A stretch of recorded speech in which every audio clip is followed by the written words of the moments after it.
भारतीय संविधान संशोधन कॉन्स्टिट्यूशनल अमेंडमेंट्स ऑफ इंडिया से संबंधित कुछ महत्वपूर्ण प्रश्न उत्तर। प्रश्न 1, भारतीय संविधान में संशोधन का प्रावधान किस अनुच्छेद में है? उत्तर, अनुच्छेद 368। प्रश्न 2, संविधान संशोधन की प्रक्रिया को किस प्रकार की प्रक्रिया कहा जाता है? उत्तर, अर्थ कठोर पार्टली रिजिड। प्रश्न 3, संविधान का पहला संशोधन कब किया गया? उत्तर, 1951 में तथा इसमें नवी अनुसूची 9th शेड्यूल जोड़ा गया। प्रश्न 4, संविधान संशोधन का अधिकार किसके पास है? उत्तर, संसद पार्लियामेंट। प्रश्न 5, कौन सा संशोधन मिनी संविधान के नाम से जाना जाता है? उत्तर, 42वां संशोधन 1976। प्रश्न 6, 42वें संशोधन द्वारा संविधान की प्रस्तावना में कौन से शब्द जोड़े गए?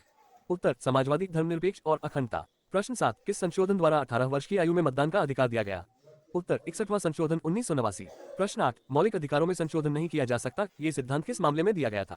उत्तर, केशवानंद भारती केस 1973। प्रश्न 9, 73वां संशोधन किससे संबंधित है? उत्तर, पंचायती राज व्यवस्था 1992। प्रश्न 10, 74वां संशोधन किससे संबंधित है? उत्तर, नगर पालिका अर्बन लोकल बॉडीज। प्रश्न 11, संविधान का कौन सा संशोधन अनुच्छेद 21 से निःशुल्क व अनिवार्य शिक्षा लाया? उत्तर, 86वां संशोधन 2002। प्रश्न 12, संविधान के किस संशोधन द्वारा जीएसटी लागू किया गया? उत्तर, 101 संशोधन 2016।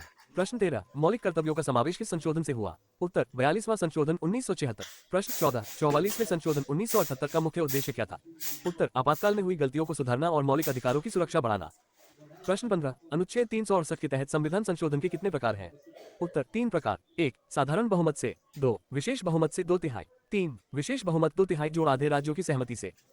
भारतीय संविधान में संशोधन की प्रक्रिया दक्षिण अफ्रीका के संविधान से ली गई है। संविधान संशोधन भारतीय संविधान के भाग 20 में स्थित है।